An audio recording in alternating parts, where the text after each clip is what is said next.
Hey there everyone, welcome to the One Brain Four Wheels channel. It's the Gare Bear here, like always, coming from the inside of the channel's mystery car. Ooh. I don't think you guys can really tell what this car is just from this background that you guys can see. I will be making a video on this very shortly. I've actually had this car for a little while. But I digress because this video is not about that, but rather a Mustang, once again, just like my last video. And no, I did not buy one, so let's go ahead and talk about this.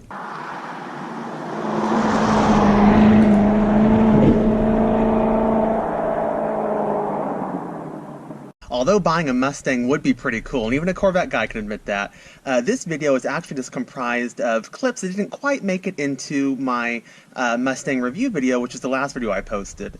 But I thought they could still be helpful to people that maybe just bought a Mustang and want to learn more about how they can kind of customize their vehicle and just play around with some of the settings. So some of the topics that this video is going to cover is how to go through all the different settings in your driver information center, your digital instrument cluster, as well as kind of doing a really brief going over of the different steering modes and the different driving modes of the vehicle. So without further ado, I think let's go ahead and just jump right into some clips. And because this video really is just essentially a bunch of extra clips from the last video, please excuse the rough editing. They really weren't meant to be a separate video, but because I thought they were worthwhile sharing, I just wanted to figure out some way to kind of piece them together and get the information out there. I went ahead and started up the car, so let's go ahead and take a look at the center screen and then we'll talk about the driving modes. So to operate the center screen is go ahead and use this little keypad here. And right now I've got the speedometer up, or you can just look at the speedometer over there. And by the way, I love these gauges. I don't know why, but the way it says ground speed and it spells out revolutions per minute, just everything, it looks pretty cool. I don't know why I like that. I think Doug DeMuro someone mentioned something like that, a real auto YouTuber, I think, on this car. And I agree, I think it looks really cool. But yeah, so looking at the screen again, if you go ahead and click left, it gives you more options. So the gauge mode was your speedometer. You can look at your fuel and how you're doing MPG wise and your range and everything like that. Track apps. One thing, this is a rental car, and I'm surprised they haven't figured out a way to disable the line lock. Which, if you guys don't know what a line lock is, it'll pretty much apply full brakes to just your front brakes only, so you can do a burnout without kind of wearing out your rear brakes. It's a neat feature. A lot of people will add it on to a vehicle they own, but Ford actually has that included on the Mustang, and I'm really surprised that the rental cars haven't figured out how to disable that yet. You have a lap timer just like in my Corvette, and let's see, status screen, what's that? Okay, that just tells you what driving mode you're in. This is like your G-force meter in the Corvette. Different timers and things like that. Braking performance, you can go ahead and do little speed tests with your car. I think that's pretty cool they include that. I like how, by the way, you notice how it says track only in the corner, so that's Ford's little warning for you.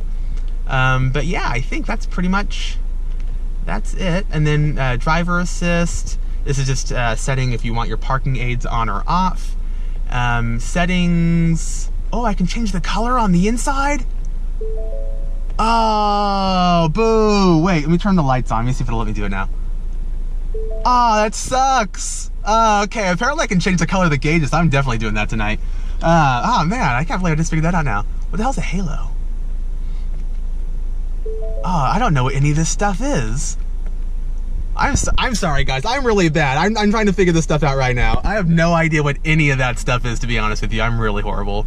Ambient lighting, it does have like the lights that kind of come in inside the door handles here, and I think they're in the footwells down there too. Obviously we can't see that because it's not night. But yeah, you can go ahead and pick the color, I guess, and all that stuff. I might have to play around with the other stuff though. What's this? Oh, you can make custom colors. That's cool. We'll look at that later.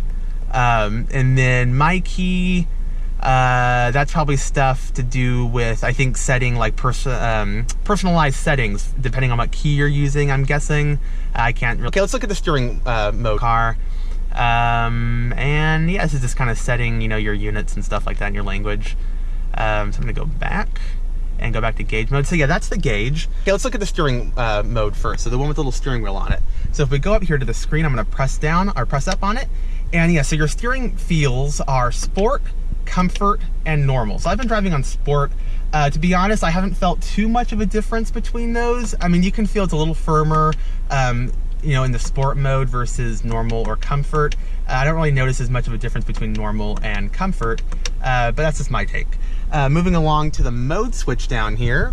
When you're in, you know, not the sport mode down here, and you just want to go through the driving modes, did that make sense? So if you're in any gear besides S, sport, here's your options. I'm gonna press up on the switch. So there's normal, sport plus, track, drag strip, and snow and wet.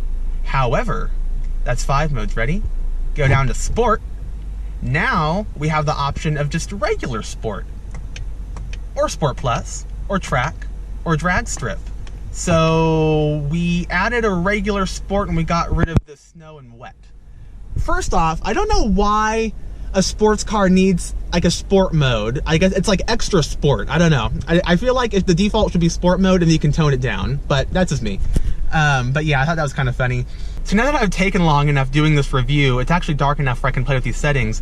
So I'm in, you know, the My Color within the settings for the vehicle, in the center display screen here.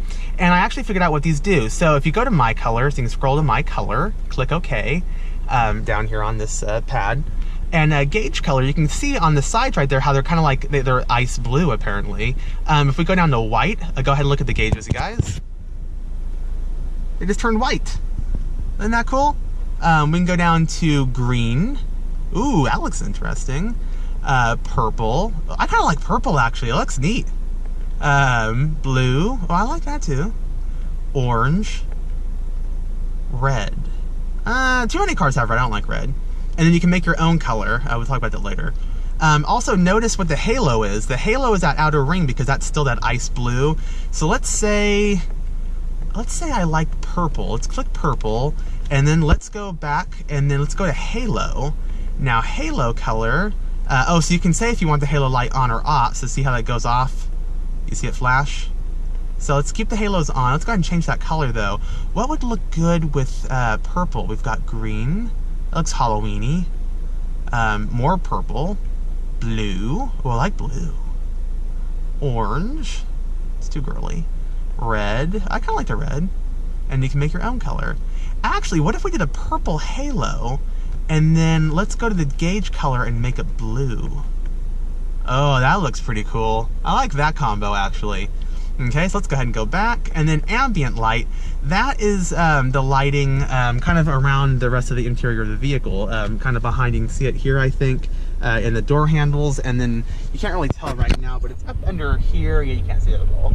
But it's limited in this car, but anyhow, you can change that as well. It's definitely cool that Ford has included features like this on the Mustang because, you know, it's expected to have things like that nowadays on BMWs and Mercedes, but a car in this price point, you know, it's very neat that, you know, they give you something like that. They thought of something like that.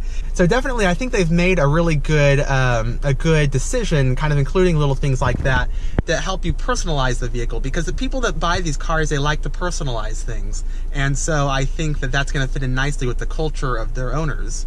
So yeah, those were just a few more things that I thought were worth covering, but didn't quite fit into my last video, the review of the 6th Gen Mustang, and I thought might be helpful for anyone that maybe just purchased one of those Mustangs. And if you did find this video helpful, then I would really appreciate it if you would give this video a big thumbs up.